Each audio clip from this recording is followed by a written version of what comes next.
Good afternoon and welcome to today's episode of In Focus. Today we're putting the life and legacy of Tina Fontaine in focus, as well as the acquittal of Raymond Cormier.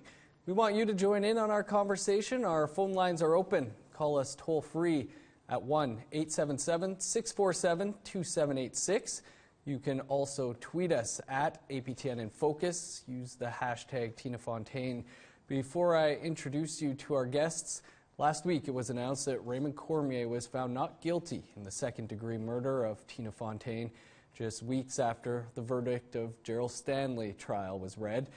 Thousands took to the streets around the country to march. Here's Brittany Hobson with more. We love Tina, and we will show her how much we love her. Dozens of drums beating as one filled the streets of Winnipeg Friday morning. More than 1,000 people gathered to honor the life of 15-year-old Tina Fontaine. On Thursday, a jury found Raymond Cormier not guilty of second-degree murder in the killing of Fontaine, sending a ripple across Turtle Island. We all feel it because it could have been our daughter, it could have been our granddaughter. We don't want this to continue. We want it to stop. Fontaine's 72-pound body was pulled from the Red River, wrapped in a duvet filled with rocks in August 2014. Cormier was charged in December 2015 after a lengthy investigation. Outside the courthouse on Thursday, Grand Chief Sheila North said justice still needs to be served. And it might not be this accused person that took her life, but someone took her life. That fact remains, and we must get to the bottom of it. At Friday's march, Thelma Fable, who is Fontaine's primary caregiver, was the first to address the crowd. Thank you so much. My heart is just overflowing with love and gratitude for each and every one of you. Fontaine was originally from Seguin First Nation. She was in the city for about 6 weeks before she was found dead. Everything I tried to do failed to her. And what we all discussed last night, my son and my husband, we did what we could to bring justice for my baby girl. When Fontaine died, there were renewed calls for a national inquiry into missing and murdered Indigenous women and girls. Commissioners just wrapped up a hearing in Nunavut when the verdict dropped. Seguin Councillor Marilyn Kershane called out the commissioners for not attending. They should have been standing here with us. They fly all over Canada. They could have flew over here and said, Thelma, we're here for you. We'll help you with the supports. Her death also revived the Bear Clan Patrol Group. Co-founder James Fable says yesterday's verdict and the outcome from the Colton Bushy murder trial have left the community with no faith in the justice system. I don't think anybody in my community really expected a guilty verdict. And that's what's sad. We don't even have the expectation of justice anymore. Nahani Fontaine, an advocate for MMIW, said Fontaine represented so many missing and murdered women and girls. She was our hope. She was families' chance at justice and at hope and at faith in the community and in the justice system. And we all failed her. Joining us now in studio is Bernadette Smith, the MLA for Point Douglas in Winnipeg, co-founder of the Manitoba Coalition of Families of Missing and Murdered Women in Manitoba and of the Drag the Red initiative. Also joining us, Pam Palmater, a Mi'kmaq lawyer, professor and the chair in Indigenous Governance at Ryerson University.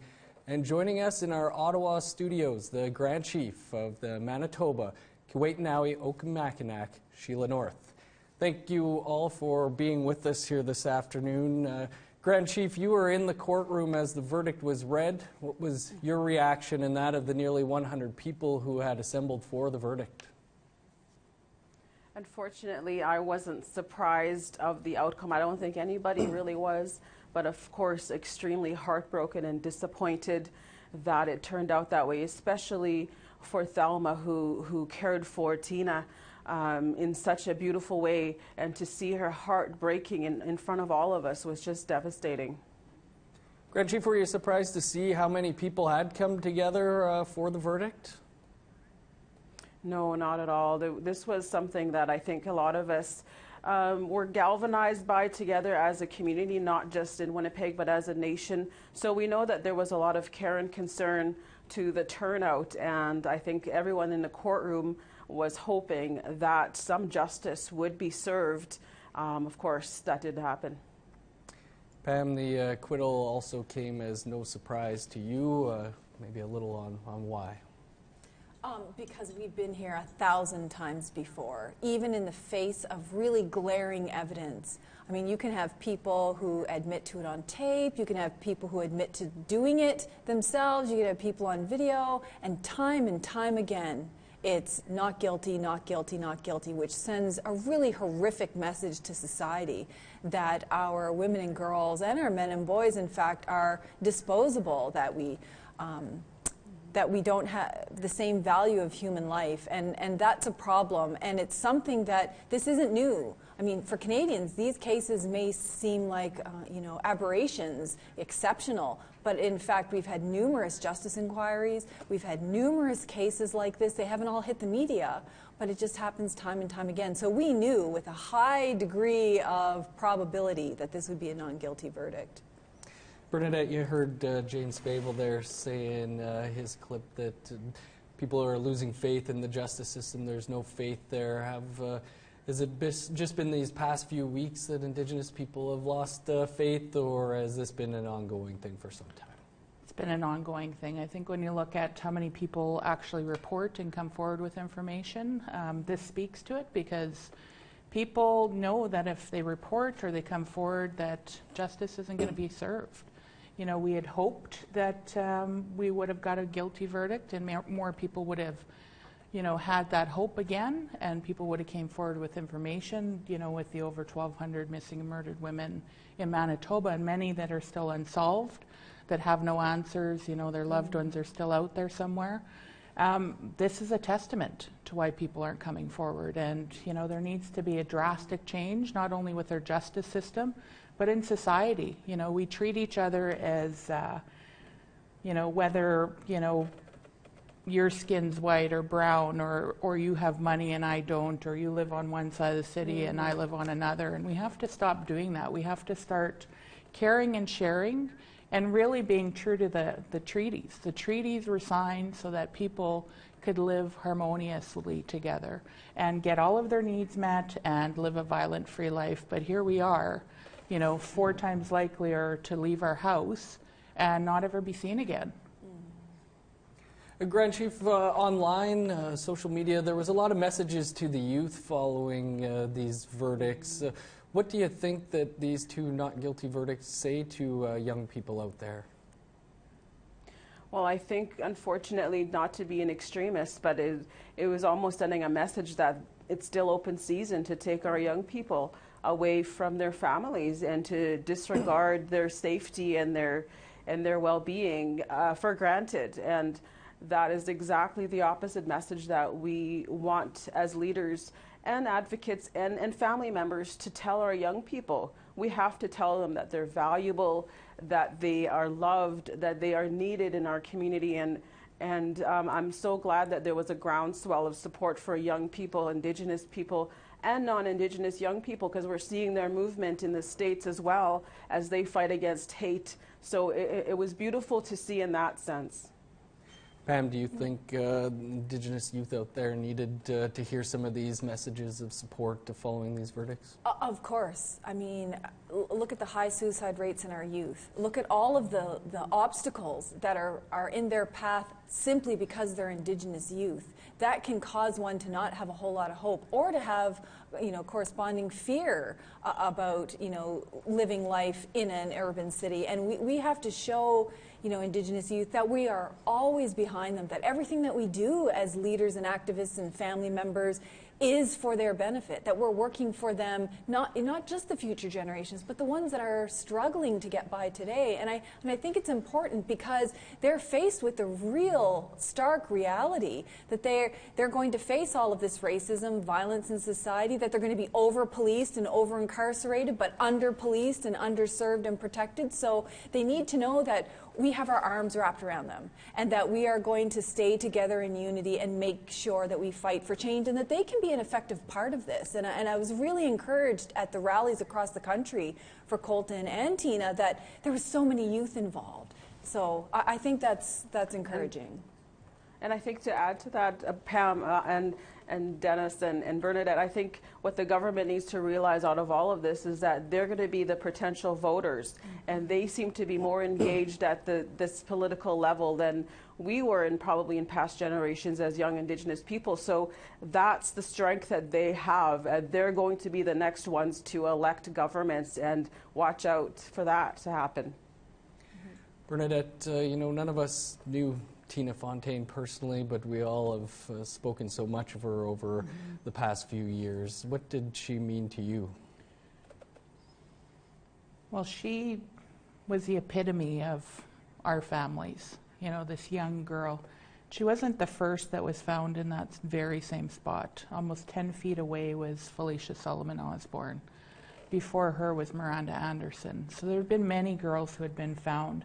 But I think she really brought this country together, and people starting to see that this could be my daughter, this could be my niece, this could be, someone who I love and care for. And I think it woke up people. And I remember marching. We were on holidays and coming back to Winnipeg, and they had already started the march, and I had watched this couple that were non-Indigenous, and I'd been to, hundreds of marches and seen lots of faces, and never had I seen that many people, and that many diverse people, and people from all, places in the city, because these people clearly were not from the north end of the city, which is primarily where people tend to become activists, right? Because, it seems to be the north end where our young people are going missing, where, there's less resources put into our youth in the north end. Our graduations are lower. So I think, it really meant that she had awoken people, and that people were really starting to get it, because for 10 years prior to that, even for 30 years prior to that, women had been fighting on the front lines for this issue, trying to get people to really wake up and understand that this affects everyone, whether it's your loved one or not. You live in Canada, you live in this world, and if it happens to one, it could happen to another, and you need to get involved to make sure that this violence stops so that it doesn't happen to you. Because never did I think it would happen to our family. And, speaking to Thelma, same thing. She never ever thought she'd be here, mourning mourning the life of Tina and, Sageen. They have I think they have the highest number in Manitoba of missing and murdered women. Mm-hmm. And, I attended yesterday, they had a gathering in honor of Tina to bring the community together to support Thelma. And they talked about how their community stood up and how they're not going to tolerate this violence anymore, and that all of Canada needs to stop tolerating it. They need to have a shift in how they treat each other and quit being a bystander and start being an upstander. And, Sheila hit it right on the head of the nail when she was talking about our youth. Those are our future. Those are our future generations. And, unless we're working with our youth, nothing's going to change. We've seen so much racism in this last, couple of months since Colton Bushy. People othering, on this side, on that side. But we need to somehow come together and realize that, First Nations, Indigenous people, this is their original country. If you go to the Philippines, as soon as you get off the plane, you know that the Philippines are the first people of that country. If you go to India, same thing. Mm-hmm. In education, we've been working really hard to not only educate our kids, but to educate our community, because people come to Canada and they have no idea about the history of Canada. And we have to start somewhere, and I think that's a big part of it. We do have a caller on the line, and so Gerald McIver, some of us will know Gerald, is on the line. And Gerald, thanks for calling in. Go ahead. Thanks for having me. Hi, ladies. How are you doing? Good. Okay. My question is regarding this outcome, and you look at the Colton Bushy outcome on that issue is, do you think that it would have made a difference if we used Indigenous laws as opposed to the Canadian colonial legal system was invoked, of course, but if we used Indigenous justice structures, do you think the outcomes would have been different? Because the colonial system is based on punishment, not a rehabilitation as they claim. Ours was based on a true justice system. Please answer that. Thank you. Pam, as a lawyer, maybe you want to field that question for us? Well, I think on both fronts. So had we done this in terms of Indigenous laws, Indigenous justice structures, you know, asserting jurisdiction over what happened to Colton, and Stanley had to stand trial in our system by peers of the victim, not just the accused, I think there would have been a completely different outcome. Similarly, had the justice system of Canada's, as colonial as it is, not been racist and discriminatory with, you know, an all-white jury that's only a jury of the peers of the accused and not the victim, then I think we also would have had a very different outcome. I think either way you look at it, the problem here is, you know, racism, and whether it's, you know, with having our own Indigenous structures, and we should do that, or it's addressing racism in that system. Either way, we should have had a completely different outcome. I mean, you literally cannot shoot someone in the back of the head who is unarmed and it not be some kind of criminal offense. There's just, it's not even within the realm of possibility unless you hold racist views about Indigenous peoples being so inherently dangerous that that was the only thing that this farmer could do accidentally to save himself. And so I think, you know, I agree with you, Gerald. We should have our own justice systems and be enforcing our own laws, because our laws already exist. We just need to be enforcing them. Grand Chief, many have drawn the parallels between the Cormier acquittal and the acquittal of Gerald Stanley in the killing of Colton Bushy, although Stanley admitted to shooting Bushy, and there was admittedly very little evidence tying Cormier to anything here. But do you see those parallels? Well, absolutely. If you take away everything else and just look at their pictures side by side, you see that the racism and race had something to do with it. And as Pam talked about, you know, the laws weren't there to represent Indigenous views, and that's what's missing in all of this. In the justice system, the health system, the governance system, the Indigenous point of view and the Indigenous laws are missing, and that's why we're seeing these problems continue to happen. And I don't know why anyone is surprised when we hear these kind of cases. We're deeply heartbroken and disappointed, but it's so not surprising when it turns out, because the whole system that affected Tina's life and Colton Bushy's life is not from the lens of Indigenous people, and that has to now change, because we're going to keep seeing more deaths if we keep going down this road. And Dennis, you know, I just want to follow up on that too, because, you know, further to what Sheila's saying, these cases are very much the same. People think that they're different, that there was this preponderance of evidence in one case and not the other, but you actually had very strong circumstantial evidence in Tina Fontaine's case. And in fact, murderers have gone to prison without bodies and without the murder weapon for decades and decades before there was DNA evidence. What you have now are juries who expect this law and order standard where you have all of the scientific evidence, perfectly timed videos, clear confessions about date, time, modus, and operandi, and that's not just how criminals work. But you have essentially confessions on tape, you have the blanket that was used, you have the means, the motive, and the opportunity. Many people have gone to prison for less than that.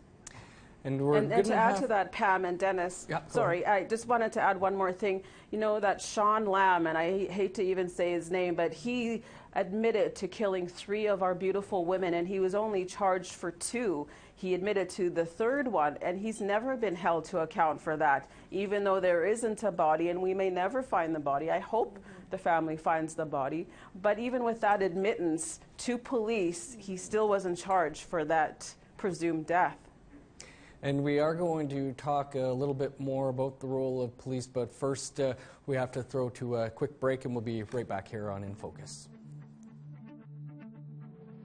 Join our conversation now. Send your thoughts in an email to infocus@aptn.ca. Like our APTN InFocus Facebook page, follow and tweet us at APTN InFocus, or call in toll-free at 1-877-647-2786.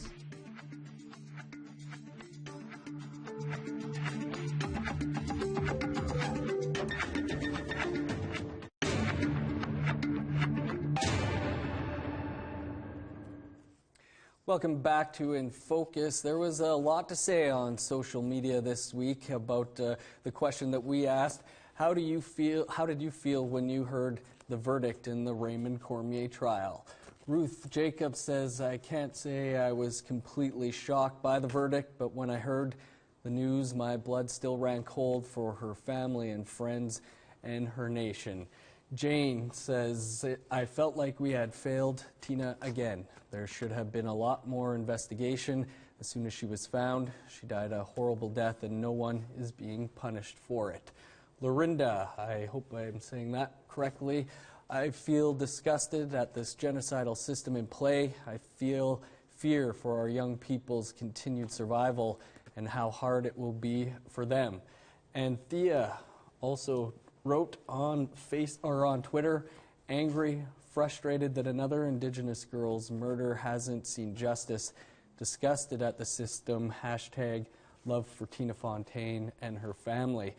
Joan on Facebook, "Certainly not surprised. Had it been anyone other than a little Native girl, guaranteed the verdict would have been different." Ed, his comment coming to us on Facebook, "I suspect that he is guilty. However, the court could not convict on the evidence that was brought forward." And Lucille on her thoughts when the verdict came down, "Crushed. Will we ever have justice? This is the main reason why I have little faith in the police or Canada. I do not feel safe in Canada." That's just a few of what you were saying on social media, and you can continue to comment there. But if you'd like to add your opinion to the conversation, here's how. Join our conversation now. Send your thoughts in an email to infocus@aptn.ca. Like our APTN InFocus Facebook page, follow and tweet us at APTN InFocus, or call in toll-free at 1-877-647-2786.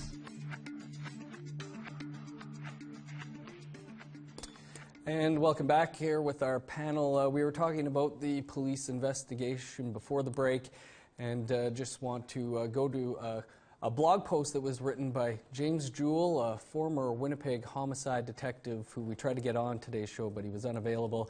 This is what he wrote on his blog this week about the efforts police went to in this case. He wrote, quote, "The jury has spoken. We must accept their decision and learn from it where we can. Just don't expect police to reopen the case and start looking for a phantom killer. The police believed Raymond Cormier was Tina's killer." Bernadette, do you feel this case should be reopened? Absolutely. I think that an appeal should happen. You know, we'll know about that in the coming weeks. The family believes that he's responsible, and you know, someone's responsible. And we have so many women out there that have unsolved cases. You know, if it's one person or many persons, we need to start putting resources into taking those people off the street, putting them behind bars so that they can't do this to other people. And we have to ensure that these numbers don't continue to rise. You know, Tina's tragedy, you know, pushed for an inquiry, which we're now well into, and you know, we were hoping to hear yesterday, you know, with the budget announcement that they were extending that the mandate, that they were going to give the inquiry more time. And we've always said that it should have been a parallel system, because there's nothing really in place supporting families right now. So we continue to see these numbers rise because there's no supports in place. So if the inquiry, as they were doing their work, had identified things that could have been put in place, you know, perhaps we wouldn't continue to see these numbers rise. And people getting off, as we saw Cormier. Grand Chief, is there any doubt in your mind that this case should be appealed or reopened?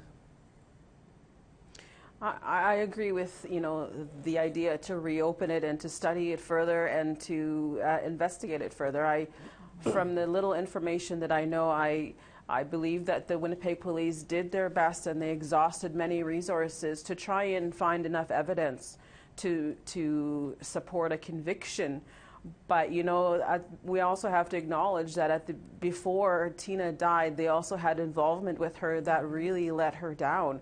They had a chance to intervene and to help her, and they didn't. And so the whole system around policing is something that I know advocates and families and leaders have been saying needs to be checked to see what's the problem, what's going on, why is there, a lack of regard for Indigenous lives in terms of the policing culture. And I could never undermine or question the authority and in the intention of people that want to be police officers, because I'm sure they're good for the most part. But at the same time, the culture of policing is something that the National Inquiry should be heavily focusing on. And I had a chance to address the National Inquiry commissioners today, and it's something that I've been waiting to meet with them for many, many months now. I've asked them for a meeting, and today was the day that they agreed to meet, and I had a good chance to tell them some of the concerns that our families and our leaders share with us.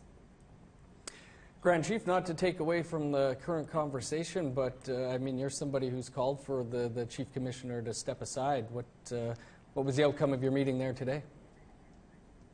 Well, I expressed to her my personal reasons of why I want to see this national inquiry succeed, and I gave a lot of credit to what Bernadette said. Our women and lots of men too have supported the call for a national inquiry into missing and murdered Indigenous women, and we're here talking about the inquiry because of that tremendous effort by volunteers that hit the streets. So I was able to relay the importance of this inquiry coming from that perspective, and I respectfully told her that I don't believe she has the heart still to lead this commission. So I offered a compromise. I've offered a different way forward. I won't tell you exactly what that is, but I'm going to wait to see how they reply.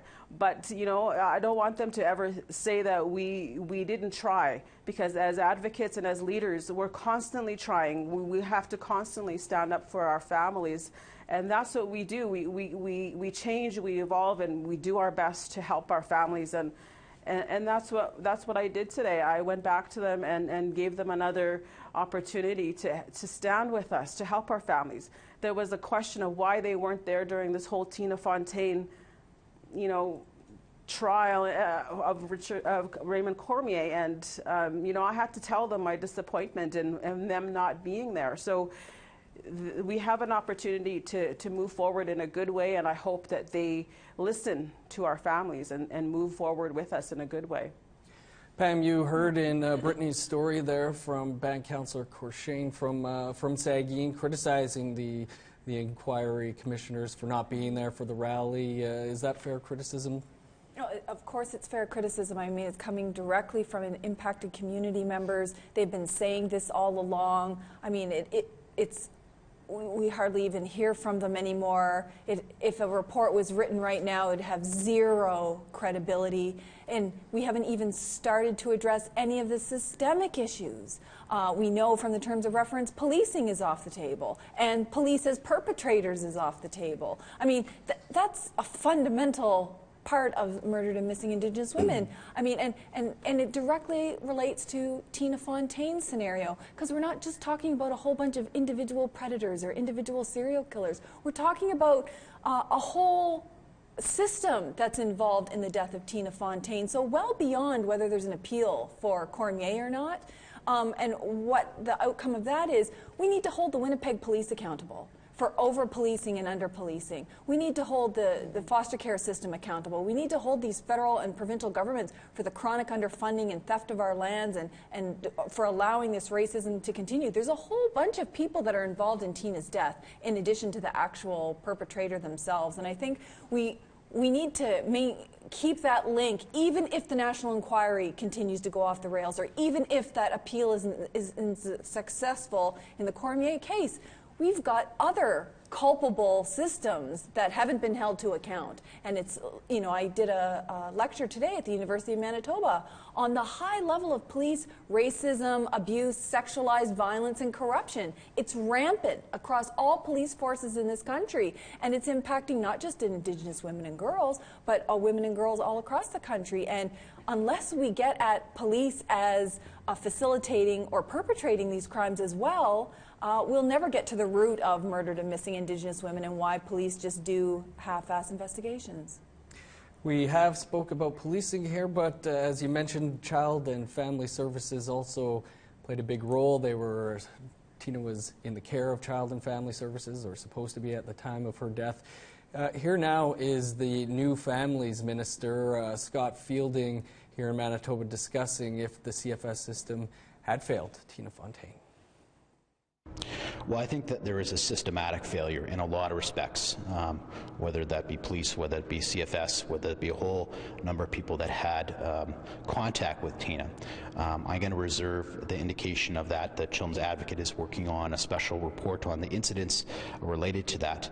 But I can tell you that when you have a situation where a 15-year-old is violently murdered and preyed upon, it's something that needs to be addressed and needs to be worked on. And I think that all systems need to be reviewed and to make sure it's a more effective process. We have started that process here at the province of Manitoba, having a child welfare reform plan that we introduced over the last 6 months, we think is critical to that. We think that for the most part, Indigenous children have been failed by the child welfare system, and we think that the reforms that we've introduced, working with Indigenous leadership, and now that the federal government are back at the table in terms of the child welfare area, can make a difference. And what's important is that we are relying things that we think will make a difference in areas, things like reunification with families, making sure that you have a permanent, lifelong connection, whether that be through families or an immediate family member that can take care of children, is the utmost importance. And focus on things like early intervention and prevention, we think are key to addressing that in the long term and making vulnerable children safer here in the province of Manitoba. Bernadette, the province is saying it's committed to releasing a report into how child welfare workers dealt with Tina Fontaine before the teen disappeared. Are you expecting any answers in that report, or have you any comments on what Minister Fielding there had to say? Well, I think if they're listening to the communities and they're listening to actually the people that are impacted, you'll have a report that have actions that are going to address that. But if they have an agenda of their own and they're just pushing that and bringing together a group of people and going to put together a report that has what they want and what they see as the issue, then they're not going to have a lot of success. I think that right now they're doing some consultations. They have a group of people that they've pulled together. They need to really listen to those people that they're pulling together. They need to listen to the communities that are directly impacted, so our chiefs, our councils, and we need to really put the dollars into reunification. We need to put supports in families in homes, not taking kids out of homes. If a parent needs to go and leave the home for whatever reason, we should be putting someone in that home. We need to keep our families stable in their homes. And 30 years ago, I was involved in the child welfare system. That's exactly what it looked like. I wasn't removed from my home. Someone was brought in. They worked with my mom. My mom loved me. She was a good parent. I wasn't the best kid. But, she worked on life skills with my mom. She worked on being more assertive. She worked with me, whenever I'd run away. They'd be knocking on the doors of the places I'd be running away to. We need to start working towards that and really bringing our community in to be a part of it. The community's not over here. We have to have, this village that helps to bring our community together. And unless they bring everyone together, that's not going to happen. And putting kids into permanent ward situations is not the answer. I was an educator. I had so many kids in my classroom that were living in non-Indigenous homes. And not that they weren't being loved and cared for, but at the end of the day, no matter how bad your parent is, you love your parent. You just want to be at home. And we have to put those resources into, making sure kids are in their homes, or nothing's going to change. Pam, you had an opinion piece out this week making the connections between the child welfare system and missing and murdered Indigenous women and girls is something APTN has documented here quite well in Winnipeg. What connections do you see? Well, think about it. You've got kids that are taken away from their homes. They're placed in vulnerable situations here in Winnipeg when they were housed in hotels, literally where pimps, johns, traffickers, and other predators can literally pick them off the second they come out of hotels. So they're vulnerable to predation. They're also vulnerable as foster kids. I mean, the BC report came out about Indigenous kids in foster care, and they're 4 times more likely to be targeted by predator foster parents for sexual abuse. 2/3 of those are girls. Of all the Indigenous people in prison, 1/5 came from residential schools, but 2/3 came directly from the foster care system into corrections, into adult prisons. So what we're doing with the foster care system is not taking them from a situation that's bad and putting them into a good situation. You're taking them into a situation that can be easily remedied, because it's generally conditions of poverty, into horrific life risks that would be almost insurmountable to overcome. And that's something that we shouldn't be doing. And I think the minister's statements are so ironic, he doesn't even see the problem in it. The problem is the province being in control over foster care. We should be in control as First Nations, governing jurisdiction over foster care in partnership with our agencies. You can't fix it around the edges. His proposal to do some changes around the edges maintains the system. It maintains the status quo. It maintains the billion-dollar industry around foster care, and doesn't end that until we stop from all the people who benefit from the suffering of our kids. We're never going to get to the point where we put all the money into prevention, reunification, and ensuring safe and healthy families. And I think the province simply doesn't have the capability to do that, or Manitoba wouldn't have the worst foster care statistics in the country. We're going to go quickly to another caller on the line, Ronald from Fort Resolution. Ronald, if you could be brief with your comments. We've got to throw to another break here, but appreciate you calling in. Oh, yes, hello? Hi. Yeah, I'd like to comment and point form here if I can, please. Go ahead, Ronald. That this country, like we say colonialism, and in place of the word racism, this racism that's happening in this country today is because the government allows it, and it's the foundation of Canada. And it's all done through the BNA Act. The BNA Act was created by white men at Charlottetown and the Quebec Conferences on Confederation. And the BNA Act was legislated by the British government in 1867 through the London Parliament.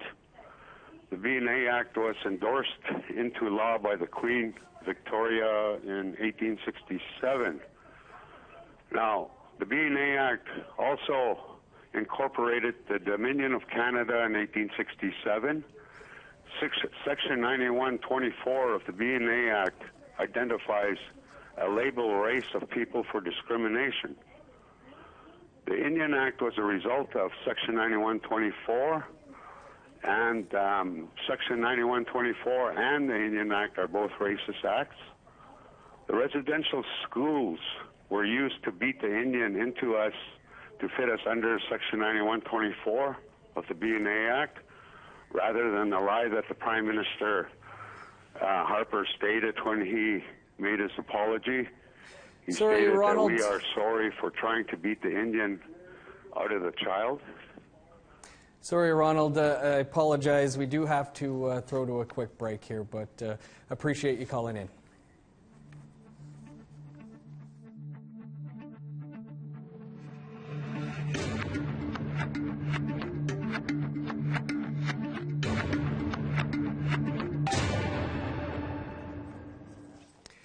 Welcome back to In Focus. Unfortunately, our hour is slipping away here, so we're going to turn our attention, or some of our attention now, to the legacy being left behind by Tina Fontaine. And one of those legacies is the reintroduction of the Bear Clan Patrol in Winnipeg after years of laying dormant. Here's Executive Director James Favel talking about that at the recent rally in Winnipeg for Tina Fontaine. It shows me that I've made the right decision to put my life on hold and start doing this work in the community and to bring the community together this way. It shows me that there's a lot more work to be done. It's disheartening. You know, I was basically numb from the neck up yesterday. I didn't really know how to feel about it. I'm still sort of the same way. And again, you know, it was like when I heard the verdict, it didn't surprise me at all. And it was like, you know, just another day at the office. And it shouldn't be that way. And I sincerely hope that we make the substantive changes that need to be made in our justice system, in our political system, in our communities that will result in better outcomes for our people, CFS, courts. It's a broken system. They're taking our children away, destroying families, destroying lives, and making us vulnerable to these kinds of things. And then they fail to support us when we need them the most. And I want to see it changed, and I'm going to work as hard as I can to see that happen. And the Bear Clan Patrol has now expanded to numerous other communities. Another initiative that started shortly after Tina's body was pulled from the Red River was Drag the Red. Bernadette, you're one of the founders of Drag the Red. What role do you believe Tina's death played in getting that initiative going? Well, Drag the Red wouldn't be in existence if it wasn't for Tina. You know, we were pushing for the police to continue to drag that river because, as I had said earlier, Felicia Solomon Osborne, a 16-year-old girl that was from Norway House, came to Winnipeg here to go to school. She was found in that river. Her mother was given a piece of an arm and a piece of leg. Miranda Anderson, you know, was found in the Assiniboine River. Her killer has never been found. So we thought, how many other, you know, potential people can be in that river? Because we have so many people in Manitoba missing or unsolved cases. We've pulled so many things out of that river that you wouldn't think, you know, would ever be in there. We've pulled a rifle out, and we've heard that it was used in an armed robbery. We've pulled other evidence out that people are trying to hide. You know, we've helped to recover bodies, and that's all in the name of, you know, Tina Fontaine. And I shared that with Thelma, that her legacy will live on through that. This is going to be our 5th year. And that really brought community together. People were like, I don't know how I can help. What can I do? And this gave people a purpose. They gave families a sense of hope that there were people out there doing something. You know, families are out there actively searching. They're actively out there on the boat. They're combing the riverbanks with us. There's people that aren't directly involved, that aren't directly connected to this, that have come out and supported every year, whether it's, you know, feeding our volunteers, making a donation, or coming out and, you know, dragging the river or combing the river or combing the riverbanks. And it's something that's going to live on through her. And, you know, we visit Tina every year and, you know, just give her thanks for birthing this, because in the 4 years we've been doing this, our first year we were told, oh, it's like looking for a needle in a haystack. Mm-hmm. Well, there were 7 bodies recovered from that river that year. That was the most, you know, that was a record-setting year for Manitoba, for Winnipeg, for that river. And every year families have come forward and said, my loved one went in that river, or the police even call us and ask us for help. They've used our equipment. And we've had so many people come from different communities to support us, you know, helping to train our volunteers. We have forensic people that come from University of Winnipeg, University of Manitoba, University of Brandon, that have worked on, you know, the Picton farm, that worked on the Phoenix Sinclair. So our volunteers are getting, you know, some really good training, and it's an emotional experience, and I can't describe it because you're on the river and you never know what you're going to pull up, right? And she's helped recover and bring so many families closure, so we're just thankful for that. Changes were also made to the child welfare system. The practice of housing youths in hotels in Manitoba has now ended. Obviously, still a lot of work to do with Child and Family Services, but Grand Chief, do you think Tina Fontaine leaves behind a legacy of changes? Oh, Tina Fontaine is a legend now. After the gathering we had around Thelma Fable and the family, I was stopped by one of the aunties of Tina, and all we could really do is look at each other, and there was floods of emotion, and I thanked her and her family for letting us share the grief and also share the love for Tina. And so I was really grateful to her and the family, and I told her that, you know, I hope you find comfort in knowing that Tina's life now is a representation of all of us needing to come together to do more for our communities, that, you know, it starts from her life, but it's expanding to what Indigenous people have been saying all these years. And it seems like, unfortunately, through this little girl, that the rest of Canada is starting to pay attention, at least. And when we hear Minister Fielding talk about, you know, transforming and reforming the child welfare system, yes, we all agree for that, but now it's time for the province to move aside and let our Indigenous people do it.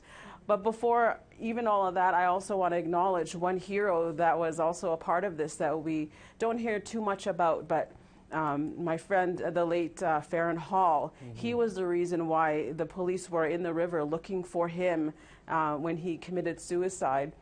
Or we assume he committed suicide. He fell off the bridge and into the river, and that's who the police were looking for. And they found Tina instead, and then they found Farron afterwards. And to me and lots of other people, we recognize that as this is Indigenous heroism at its best. And even in his death, he was able to highlight such a big problem that hopefully will now lead to bigger solutions. Thelma always quick to point out the role Farron had in all of this as well. You know, calls for the national inquiry were amplified after Tina's death as well. Pam, despite what maybe you might think about the inquiry and some of these things, do you think that Tina's leaving behind a legacy for us all? Oh, of course. I mean, she literally, if you look at her, she's everyone's daughter, cousin. Our children, I mean, every time you look at her, you think, especially those of us who have children, that could have been one of our children. And I think the fact that she helped galvanize Indigenous people across the country, but not just Indigenous people, she drew media attention to the crisis. You had the Drag the Red and the Bear Clan Patrol and all of these things which are, you know, either directly or indirectly tied to Tina, I think is incredibly important. The fact that we are coming together and imposing our own solutions. It's not because of governments or police forces that we have a national inquiry, and it's not because of them that any of these bodies were found. It's because we have come together and say, okay, we need to hold these systems accountable, especially the ones that don't work for us, but we also need to push. We also need to come together and fill in the gaps where people aren't acting for us, because they're not, and they probably won't anytime soon. So that's why all of these community-based initiatives are so important. It's the only way we're going to affect change, and sadly for Tina's family, and Tina, she's part of that, but we're also thankful to her for her legacy, just like other kids like Shannon Kostachin and her legacy, right. You know, on Attawapiskat and education. We have to remember and make sure that they didn't die in vain, that we act on their behalf. We're down to our last 2 minutes here, Grand Chief, but you said that there should be a public inquiry into the systems here. Is that something you're going to be pushing for in the coming days? That's something that I certainly will support if the family and experts that know more than I do in the legal system are saying, but it seems like it's the only way to look at the systemic problems around what happened to Tina Fontaine, and if that's the only way, then that has to be done, despite what's happening with the national inquiry and all the bungles happening there. I still have hope that one also will, you know, get back on its feet with guidance from our community. They can't do this alone, and that's the message that I gave the commissioners, that, you know, the families need to feel ownership of this process, and so does the inquiry that'll happen, hopefully, for the Tina Fontaine case. And Grand Chief, now that you can hear me, I hope that my colleagues there in Ottawa can hear me as well, and that they speak to you about your meeting earlier today once we get off the air here. Bernadette, as somebody in the provincial legislature here, is this something that a public inquiry into what went on, is that something that your party, the NDP, will be pushing for? Well, I think, Grand Chief had said it eloquently when she said if that's something that the family wishes to have happen, absolutely. I think we'll continue to push for justice, in all forms, whether it's better policing, making sure that community are coming out and supporting other people. Our healthcare system, we're in Manitoba here, we're seeing cuts all over, and I just think of that little girl, 15 years old. I have a 15-year-old going into a medical place, and, they need to be able to recognize and support, and if Tina's family wants that, that's what we'll do. Sorry, Bernadette, and apologies to everyone. We do have to leave it there. Thanks for everybody for joining us today and for tuning in. We'll see you back here next week. Yeah, go